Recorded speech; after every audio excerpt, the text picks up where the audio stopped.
He stood in the hallway, towel in hand, thinking it was just another chore I'd asked for. But I didn't let go.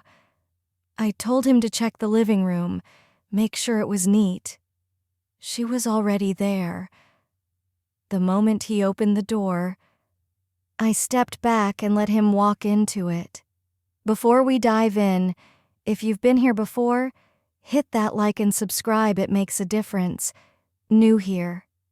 Welcome. You picked a wild one to start with. I'm glad you're here. Let's do this. The towel was still warm from the dryer, soft as I folded it. The air smelled faintly of lavender, heavy with the weight of a late Chicago evening. The bedroom light had gone golden, casting long, thick shadows across the bed.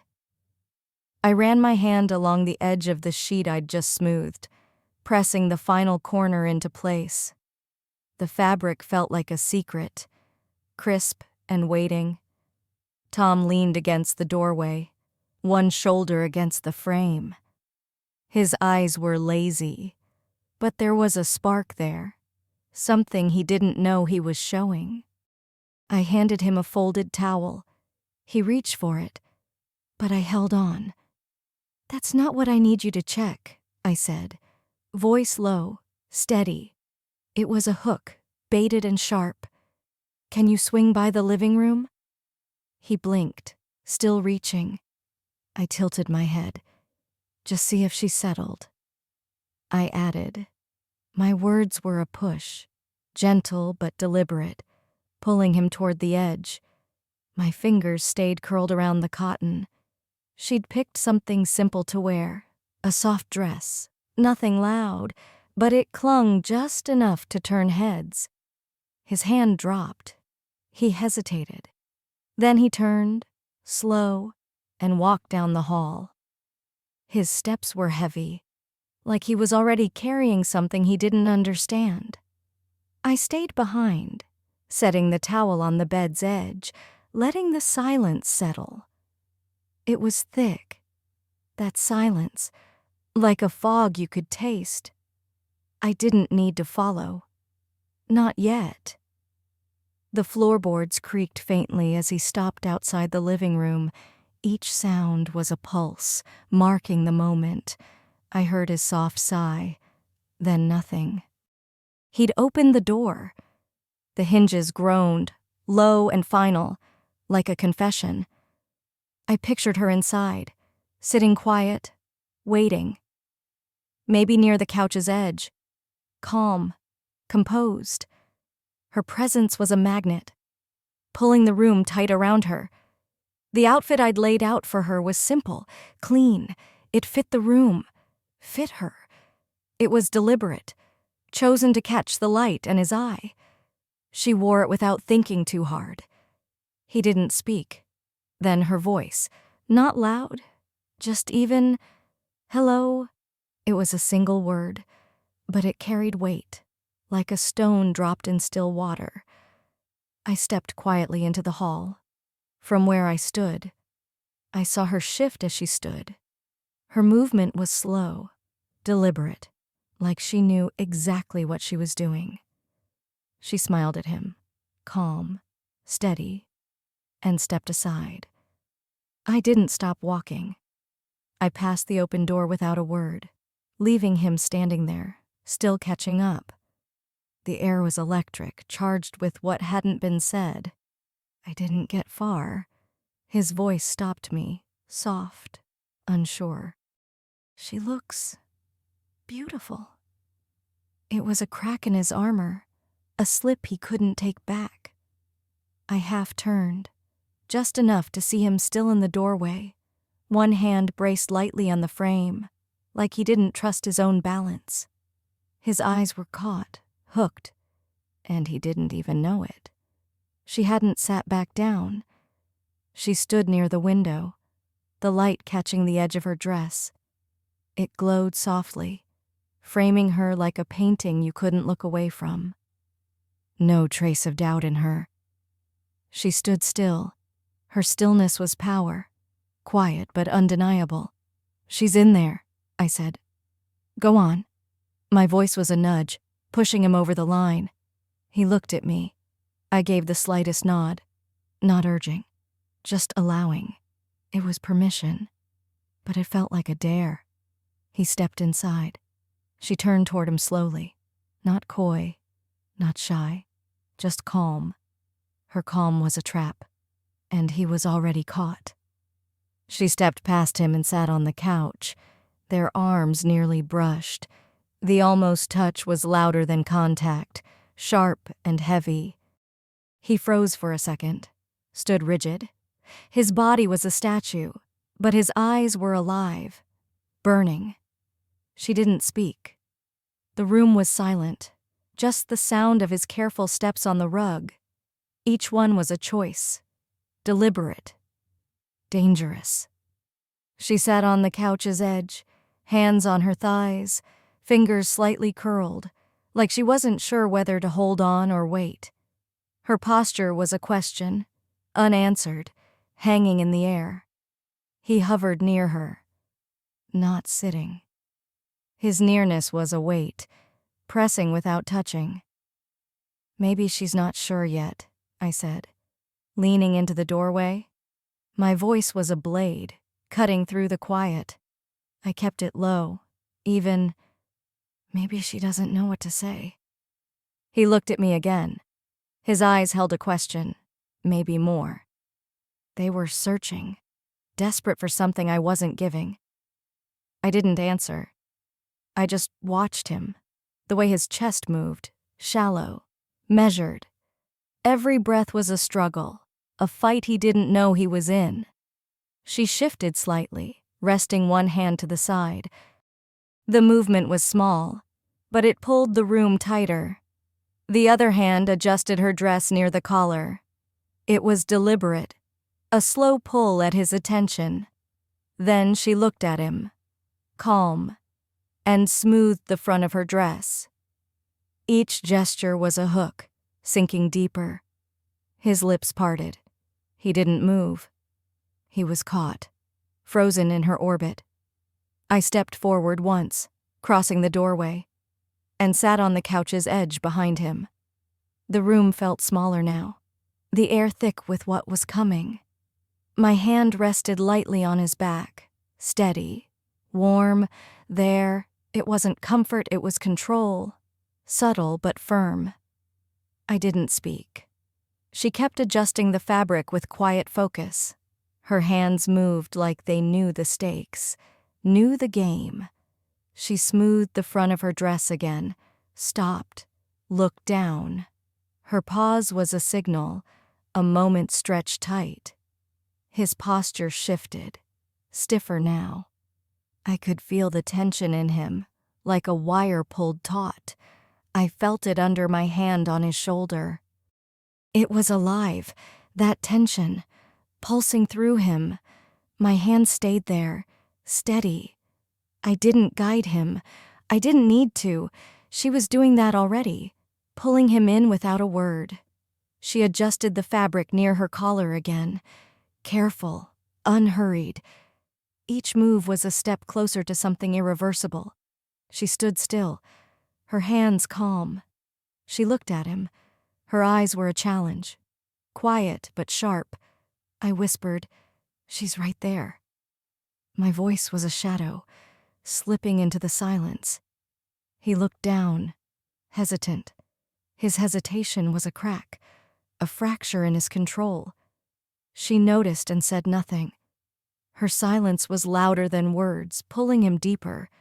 Still there, focused. She adjusted the hem of her dress, silent. It was a ritual, every move deliberate, binding him to her. Her hands stayed still. I held my place. The room was a trap now, and we were all caught. His arm stayed rigid, like he didn't know what to do next. His uncertainty was a weight, heavy and raw. I leaned closer, speaking near his ear.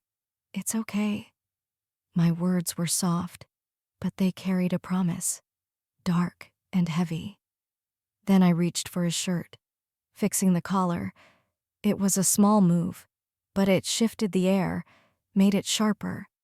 I felt his shoulder shift under my hand. It was a tremor, a sign he was breaking. He stayed silent, like he didn't know what to say. His silence was a confession, raw and unspoken. His hands stayed at his sides, fists clenched, like he needed to hold on to something. Each clench was a fight, a losing battle. She stood still, saying nothing. Her stillness was a pull, magnetic, undeniable. She sat near his feet on the couch. Her closeness was a spark, ready to ignite. She leaned toward him slightly, quiet, steady. It wasn't a move, it was a claim. She leaned closer, still silent. He didn't move, so I didn't either. The room was a web, and we were all tangled in it. I stayed close, quiet, steady. Then I said softly, "I'll let you two talk." It was a release, but it felt like a push. He shifted slightly. It was a crack, a break in the dam. She reached for his hand, taking it gently. Her touch was light, but it was final, like a door closing. They sat in silence, hands still clasped. The silence was heavy, thick with what wasn't said. He stayed quiet, her hand pressed lightly on his chest, and he let himself lean back on the couch without hesitation. It was surrender, slow and deliberate. The frame creaked softly under him. His legs stretched across the blanket, his shirt loose and wrinkled at the sides. His body was open now, unguarded, raw. His head turned slightly as he lay back, not seeking permission, just something to hold on to. His eyes were searching, lost in the moment. I was close, legs tucked under me, watching. I was part of it, but separate, a shadow in the scene. She stepped in quietly, kneeling beside us. Her movement was a whisper, soft but deliberate. One hand on the couch for balance, the other near his shoulder. Her closeness was a pulse, steady and strong. The folds of her dress shifted as she moved, and her expression changed calm, but fully present. She was a force, undeniable, pulling us all in. She leaned forward slightly, close enough for him to feel her there. It wasn't just nearness, it was intention, raw and unspoken.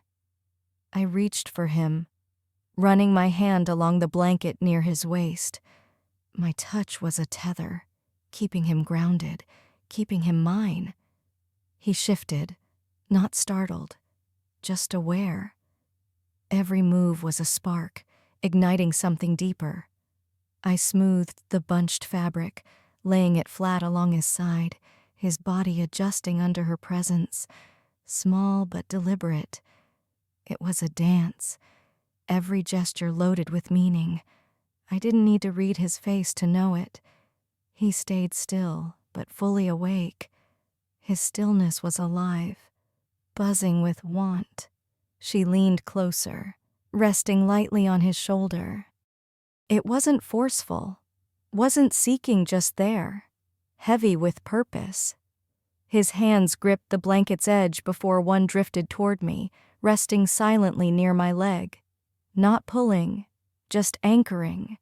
It was a lifeline, fragile but real. We adjusted the fabric around him, making space for him to settle. It was a ritual, binding us all together. She fixed his collar, brushing his shirt from his shoulder, her movements steady, thoughtful. Each touch was a claim, subtle but firm. I reached near his waist, gently shifting the bunched fabric where it had folded. Clumsy, tucking it back into place. My hands were steady, but my heart wasn't. It was racing, caught in the moment. His chest rose slowly with a deep breath. It was a surrender, quiet but complete. His eyes stayed on me. Then she moved closer. Her presence was a tide, pulling us all under. She sat beside him now, facing inward, her hand resting lightly on his chest. It was a claim, soft but undeniable. For a moment, everything went quiet. Not tense, something calmer, like a shared understanding.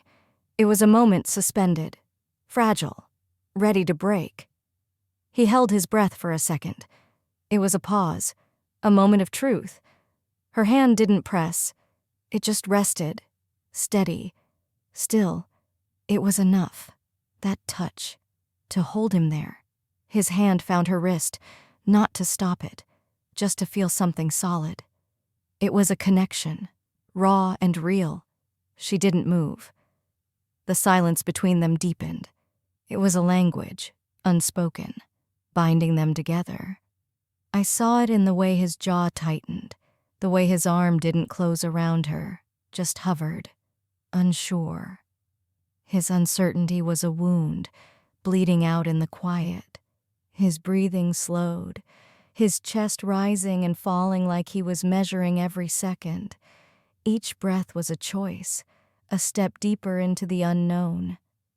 I leaned toward him, brushing a stray lock from his forehead. My touch was soft, but it carried weight, a reminder of what we were. His eyes met mine, wide, a little lost, but open. They were pleading, but for what? I didn't know. She leaned forward just enough for him to rest his head on her shoulder. It was effortless, natural, but heavy with meaning. No effort, no rush, just contact. It was a moment that held us all, fragile and final. His hand stayed still, hovering in the space between us, like even that small closeness was enough. It was a bridge, connecting us all. I reached out, resting my hand on the shoulder, not to guide, not to hold, just to let him know I was still there. It was a promise, quiet but unbreakable. He closed his eyes, not to escape, but to sink into the moment. It was surrender, complete and raw. His hand rose slightly, brushing my arm for a fleeting moment. It was a spark, brief but electric. She exhaled softly, placing both palms on his chest. Her touch was steady, anchoring him in the quiet. He didn't respond with words or movement, just a stillness that felt whole. It was a moment that held everything, heavy and complete. I leaned closer, whispering, "You're here." That's enough. My voice was a thread, tying us all together. That was it. He wrapped an arm around her, not tight, just enough to return the gesture. It was a surrender, quiet but final. His forehead rested near hers. The closeness was a confession, unspoken but real. I saw his shoulders rise once, then again. Each breath was a step deeper into the moment. She exhaled again, slow, steady, and leaned toward him. Her movement was a tide, pulling us all in. They stayed there, still. I cupped his cheek, letting my forehead rest near his. It was a moment of truth, raw and undeniable. His breath brushed my skin, calm, steady, present. It was enough, that breath, to hold us all there. He didn't speak. He didn't tremble. He just stayed. And so did she. She turned to meet my eyes, flushed, quiet, clear, and I nodded slightly. It was a signal, a shared understanding. None of us moved. We didn't need to. The room was alive, pulsing with what we'd done. Be honest. Would you stay present like he did? Or pull back and let the moment take you? Drop it in the comments. I'll read them. If you haven't yet, subscribe, and hit that bell so you don't miss what's next. Thanks for being here.